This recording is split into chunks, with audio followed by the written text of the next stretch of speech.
Hi, I'm Steve Bartlett. I'm with Agricultural Missions and Sustainable Agriculture of Louisville here, and this garden here is part of that organization's work. Our organization, Sustainable Agriculture of Louisville, we're involved in the education side and the accompaniment. So we've been doing 8 summers of gardening camps for children 7 to 14, and this past year we did our first training program for aspiring farmers, urban gardeners, urban community gardeners, and food justice advocates, and we had 10 trainees.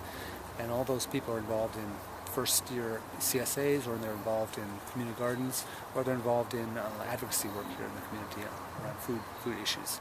The other thing is we accompany refugee farmers, and we've provided them with bicycles and other support so they can get to our community gardens where they are producing for their families. These are people from rural backgrounds in Asia and Africa, Burma, Bhutan, Burundi, Congo, Somalia, and they are immediately happy when they get a piece of land to grow their crops, and it gives them a new leaf on life. A lot of them have had actually grave illness turned around because they became sick on the diet that they were consuming when they got here. When they get back to gardening, they get back to eating their bean greens and their corn, freshly grown corn ground up, and their beans, and their greens, etc., and it turns them around. And this one guy was telling me he'd gone now 11 months, hasn't taken any of his medicine that he used to have to take.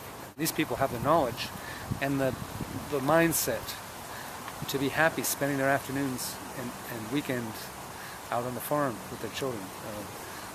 There's no need to watch TV, hang around at home. They're out there 4 or 5 hours, they have a picnic, they harvest, they work in the garden, they water, they get the kids to do chores. The kids get to learn from their parents, which doesn't often happen now with refugee families, because the children are learning English and they become the interpreters for the parents, and pretty soon the power dynamic of the family is disrupted. So this program reverses that and puts it back in its natural order. The productionist model with industrialization of agriculture and the idea that we have to feed the world, this is a long time coming, so it's not going to be dismantled overnight. This is like a 40 or 50 year agenda that's taken place. It's just a dead-end kind of agriculture, but it's leading to this collapse, and it'll also lead to the denuding of the land because it's mining the soil with chemical fertilizers rather than improving the fertility of the soil naturally. That's the crisis of our civilization at the root, that we're ruining the fertility of our soil. And that's the surefire way for any civilization to fall. It was kind of a coincidence of history that capitalism and the discovery of all this fertile land were going to happen in the same 2 centuries. And so this mechanization, this high-tech approach that is just, it's based on greed, it's based on a lack of understanding of what ecology is and what land needs from people, and it's just based on expanding scale of production to where now companies who supply these bigger and bigger farmers have become monopolies, whether it's in the meat packing, whether it's in grain trading, whether it's in seeds, etc. All these are monopolies controlling our food system. They control the price. They control what people study in universities. Our government's just responding to the power of those corporations by putting in, policies like USAID inviting Monsanto to give hybrid seeds to Haitians. So Monsanto proposes these things. USAID just says, sure, we'll invite you. Monsanto, as a public relations attempt, which failed terribly, offers 460 tons of hybrids, corn and black beans and vegetable seeds to Haitians. They turned around because they've been part of a long process of consciousness raising and via campesina and regional groups, and they say, and 2 weeks' notice, they mobilized a march against Monsanto. They said Monsanto's declared war against us, and they marched 15,000 strong, and they burned a sack of that Monsanto seed. It's not us producing this food, it's nature. We're just the stewards of this process. So who are we to say we're going to feed the world, ignoring that there are millions and millions of farmers in those countries that we're supposedly going to be feeding? Basically, it means we're going to bankrupt them. By saying we're going to feed them means we're going to bankrupt them. And that's what's happened across the world. Via Campesina is the international umbrella peasants movement fighting for land reform, against the privatization of life, and for food sovereignty.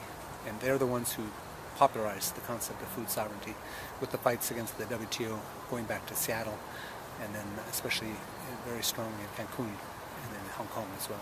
With the U.S. Food Sovereignty Alliance, the work is, we feel, very promising because we're bringing urban agriculturalists and rural farmers, indigenous people, farm workers, all under the same umbrella. And in Detroit, we had a very powerful convergence of urban and rural people together, along with international guests from the Dominican Republic and Haiti, and as well as other visitors from Honduras and from Palestine, etc. So people are getting, we're linking the international struggles with the broader U.S. food sovereignty issues, which many people are doing this work without knowing that what they're doing is what can be called food sovereignty. So part of why we're launching this Food Sovereignty Alliance is to extend that umbrella to all the people who are doing work, rebuilding their local food economies, and to invite them into this bigger movement.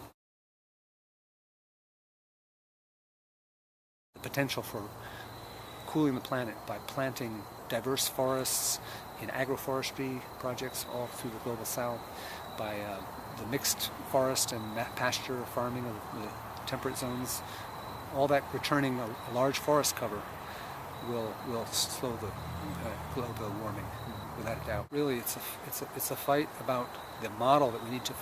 Basically, it's like the climate crisis, because if we can't solve the small-scale agricultural problem and bring people back to the land, observing, planting their trees, planting their woodlots, planting their orchards, small-scale farmers need a lot more forest cover than ranchers or large-scale latifundistas. This is the key to bringing the carbon dioxide under control. Bringing local food back means you need people to process the food, can it. You need people to find local distribution methods. You need slaughterhouses, small-scale, facilities for chickens and pigs and cattle. You need all kinds of new jobs that will be created. I mean, canneries in the low-income neighborhoods. That's one of the thoughts we have to enable us to get food into the schools, because they don't have any kitchen. They don't have any kitchen staff anymore. Think of all the jobs that schools don't do because they centralize their food provision at school. Food justice is another issue. I mean, farmers need a good price for their food. Low-income people almost don't have the ability to buy good food. How do we bridge that? That's a role for government should subsidize. We need to have subsidies for low-income people to have healthy food and not eat the stuff that you can put on a plate for 180 days and it looks the same when you take the photograph. It hasn't decomposed. Even bacteria doesn't want to eat it.